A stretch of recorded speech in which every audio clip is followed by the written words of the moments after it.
Hey Scorpio, welcome to your weekly forecast for February 8th through the 14th. We're going to connect here and see what's going on for Scorpio, Sun, Moon, and Rising in the week ahead.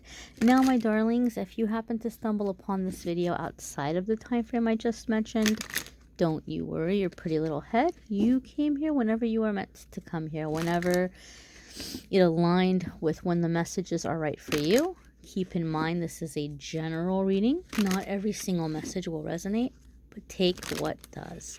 Alrighty, my dears. So, I'm going to go ahead and do one more shuffle here. One more good shuffle. Let's get right on into it, my dears. Okay, we're going to see what is going on for Scorpio, Sun, Moon, and Rising in the week ahead. So the first card here is the World. Oof, beautiful. I love it. Okay, now this is a major arcana card. When the major arcana cards come up, we're at a significant crossroads. We're coming into a new chapter, and the situation that we're dealing with is directly connected to something we came here to learn, to master, to accomplish. And it's energy that's going to be around for a while. Okay, major arcana energy, it's like a phase or a period of time. It's a stage in our life. It's not going to be wrapped up in 7 days. It's going to be around for a while. So as far as energy that's going to be around for a while, the World card is a good one to have, because the World card indicates here that you've passed the karmic tests. Okay, you've passed the tests.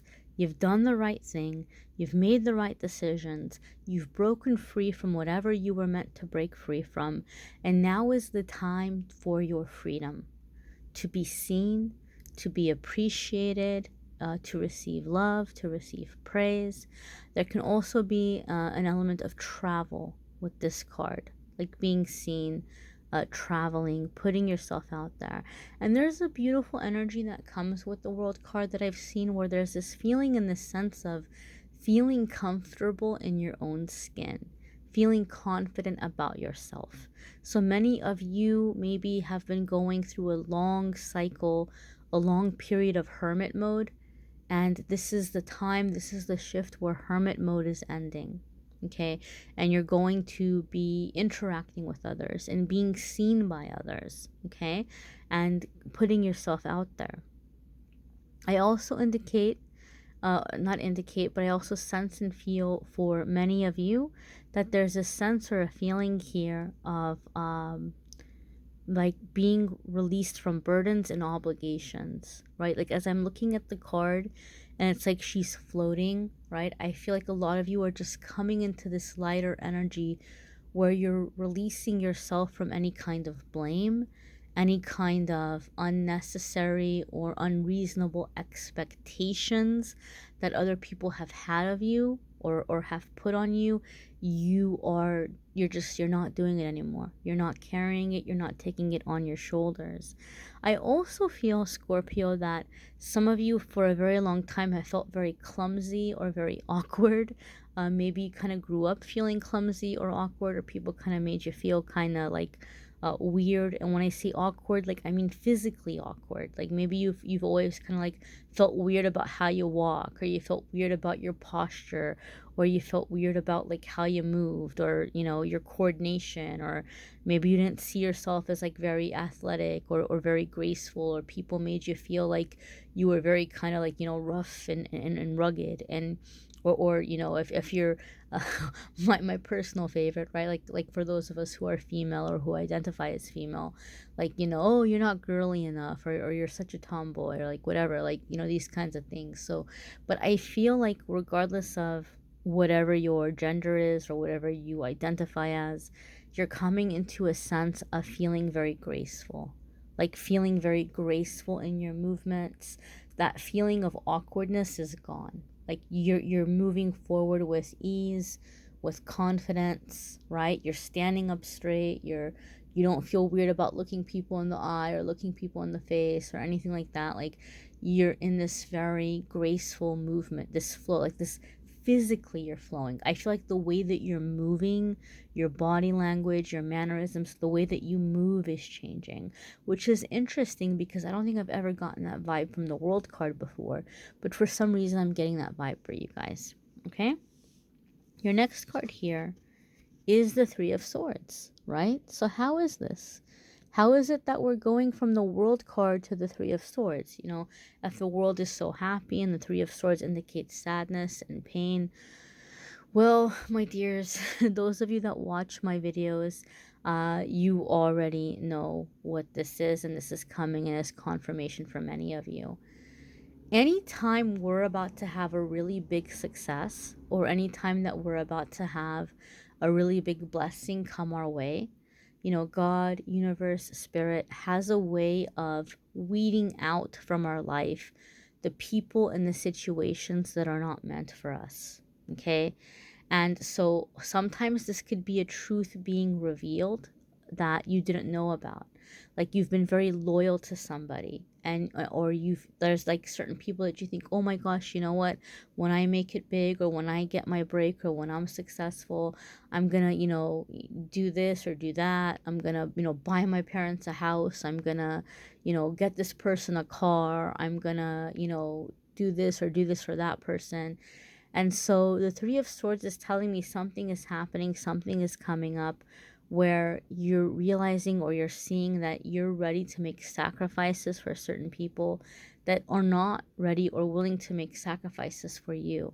Okay, it might be revealed to you who or what has been acting a certain kind of way behind your back. And it's being revealed to you so that you know that you don't have to sacrifice for that person or that situation anymore. Okay, a truth is being revealed, and I just heard what has been said behind closed doors will be revealed. What was said behind closed doors, what was done behind closed doors will be revealed. So it's gonna be difficult for some of you to accept that this is somebody else's true colors, or this is how they are, or this is who they are. And I've said this in the past about the Three of Swords. One thing I've seen over the years reading for people, even though it can be a very intense, like emotionally painful situation, it tends not to last very long. And I always give the example of like when I was a preschool teacher and my little babies would be running around on the playground, and one of them would fall and hurt their knee. They'd be screaming, they'd be crying. It was real, it was genuine. They were shook up from the fall, it scared them, they were hurt. They weren't pretending, it was genuine emotion. But you give them an ice pack or a band-aid, you give them a hug, and like 3 seconds later, they're off running again like nothing happened. And I see that a lot with the Three of Swords. It can be very intense, but it doesn't last very long. And you get it out of your system, you're like, okay, all right, I'm good now. I'm good now. I'm ready for that world energy. Okay, and that's the feeling that I feel here. I don't typically pull clarifiers in the weekly forecasts or the videos. I will pull clarifiers in private readings, but I do feel kind of pulled to pull clarifiers here for this card, because it can be a heavy card. Why is Three of Swords here, please? Clarifier 1, clarifier 2, and clarifier 3.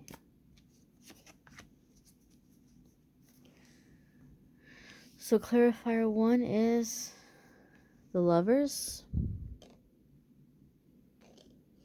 Clarifier 2 is the Ace of Cups. Clarifier 3 is the Moon. Okay. Some of you could be having an issue with a Pisces, a Cancer, or a Gemini. The reason why I say this is because we have the Moon card here, and Pisces and Cancer are very closely associated with the Moon energy. And then the Lover's card can indicate a Gemini. Not necessarily, but it could be, okay? Now, overall, the Lover's card is decisions, choices, relationships. Some of you might be leaving a relationship. But Lover's card traditionally has to do with choices and the things that we're sacrificing, choosing between what we're sacrificing, what we're giving, and what we're getting, okay? And so the Moon card in this instance can indicate that something has been kept in secret and it's being revealed. So what I heard, what was said or what was done behind closed doors will be revealed. That Moon card is confirming that for me, okay? The Ace of Cups here is a new beginning, right? So you weren't happy with the situation to begin with. it was holding you back, it was holding you down. But because Scorpios can be loyal to a fault, you have been loyal. You have been loyal 200%, and you've been putting up with it. So now that it's been being revealed and you can release it, now you can have that Ace of Cups to do truly what makes you happy. Okay, and there's a sense here with the Ace of Cups that even indicates like physically a new home, a new home. So this could be resulting in something where some of you are actually going to be moving, right? And once you're disconnected from this energy of what's not aligned with you, energetically the doors are opening, the possibilities are coming in to make this move possible. Okay, Ace of Cups is also very positive because it tells me that now you're ready to learn through the happy karma instead of the painful karma, right? Like you're awake now, you've learned your lessons, you're not going to repeat the same mistakes, you're not going to, trust the wrong people anymore. And now you're coming into like the happy karma, the fun lessons instead of painful lessons. Your next card here, my dears, is the Eight of Pentacles. So Eight of Pentacles is perfecting something, working on something, skill. So some of you might be taking on some kind of apprenticeship or some kind of opportunity that's allowing you to perfect your skill or your craft. Okay. I feel some of you might even be taken on as a partner in something. Okay. A partner in a business or in a work situation. You're being called on to assist on a project, which is training you for something bigger. Okay, on a creative project, maybe you're being offered a partnership on some kind of creative project, a music project, an art project, entertainment project, or a show of some kind. Some of you are being offered something that might be kind of like in the background, but it's giving you a chance to perfect your abilities, your skills, and put something out for yourself in the future. It's going to be a massive learning experience, right? Or you might be starting a new job that you're learning a lot, and then you're going to go and like start your own business doing that same kind of thing. That's the energy I'm getting here with the Eight of Pentacles.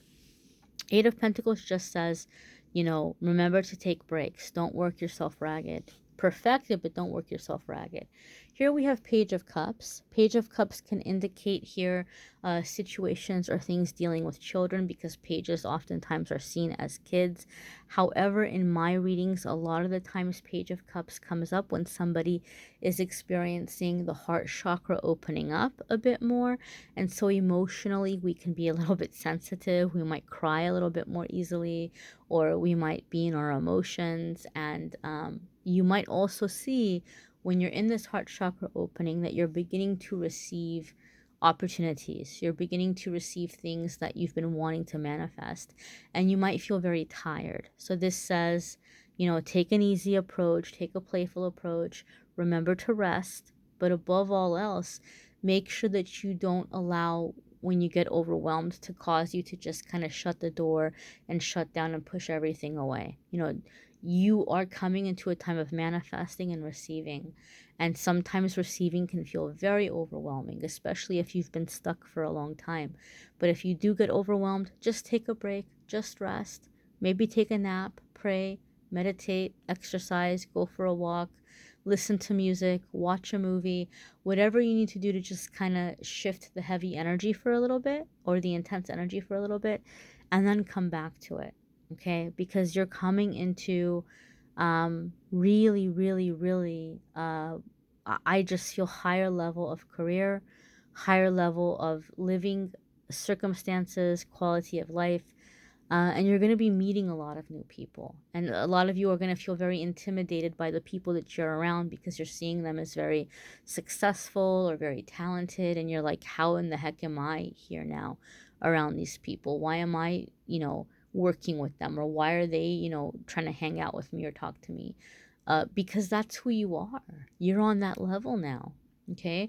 And so you're letting go of anything high vibrational, or the people that have, made you feel bad about yourself or have been disloyal to you, and you're coming into a new energy. Okay, this is it. This is the baby bird that's leaving the nest and flying, right? I don't care how old you are. I don't care if you're like 90, you know, you're this little baby bird that's finally leaving the nest. And so it's exciting, but it can also be scary. Alrighty, my dears, but just go easy, go easy, go easy, go easy, and enjoy it. Alrighty, my dears. Some of you might want to check out your moon sign or rising sign. Some weeks your moon sign or rising sign might resonate more than others. You may want to get a private reading, which you can do at calendly.com/amethystangelite. Those of you looking for love and romance readings, those will be linked in the description. And then those of you waiting for the podcast, it's finally up. I will link the first episode in the description of this video as well. Thanks for watching, guys. Bye. Take care.